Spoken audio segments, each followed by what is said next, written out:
Hi అందరికీ good morning. నేను సూర్యోదయం చూస్తా, మీకు కూడా సూర్యోదయం చూపించాలనిపించింది అనమాట. చూడండి, చంద్రుడు ఇప్పుడే మంచులో నుంచి బయటకు వస్తున్నట్టు అనిపిస్తుంది కదా.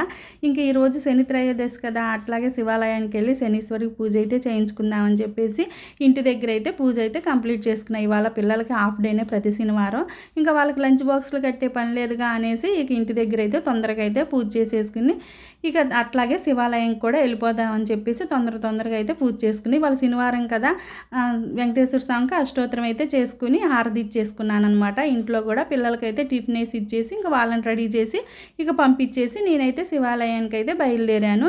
ఇవాళ శని త్రయోదశి కదా, చాలామంది అయితే ఉన్నారనమాట.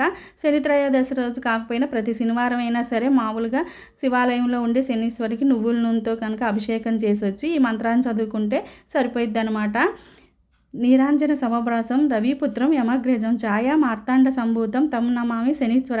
ఈ లేకపోతే ఈ మంత్రం రాకపోతే ఓం శనీశ్వరాయ నమః అనే మంత్రాన్నైనా చదువుకుంటే చాలు. అట్లాగే 9 ప్రదక్షిణాలు చేసి కాలు కడుక్కుని మళ్ళీ శివయ్యకి అభిషేకం చేపించి ఇక దండం పెట్టుకుని అంత భారం నీదేనయ్యా అని చెప్పి నా భారాన్నంతా ఆ శివయ్యకే వదిలేసి ఇక తిరిగి వస్తుండగా ఇవైతే కనిపించినాయి అనమాట. ఈ చూడండి ఎంత చక్కగా లైన్గా వెళ్తున్నాయో.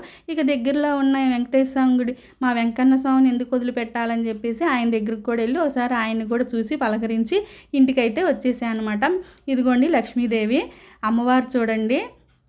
ఇవాళ వెంకటేశ్వర స్వామి శనివారం కదా, ఎంత బాగా అలంకరణ చేశారో ఆ తిరుపతిలో వెంకటేశ్వర స్వామిని చూసినట్లే అనిపిస్తుంది అనమాట. ఇక పద్మావతి దేవి, ఇక అమ్మ మీరన్నా ఆ వెంకయ్య స్వామికి నా బాధను చెప్పండి అమ్మా అని చెప్పాను. ఇంకా అలాగే ఇంటికి వచ్చేటప్పుడు దద్దోజనం ప్రసాదంగా తీసుకుని ఇంటికి వచ్చాను.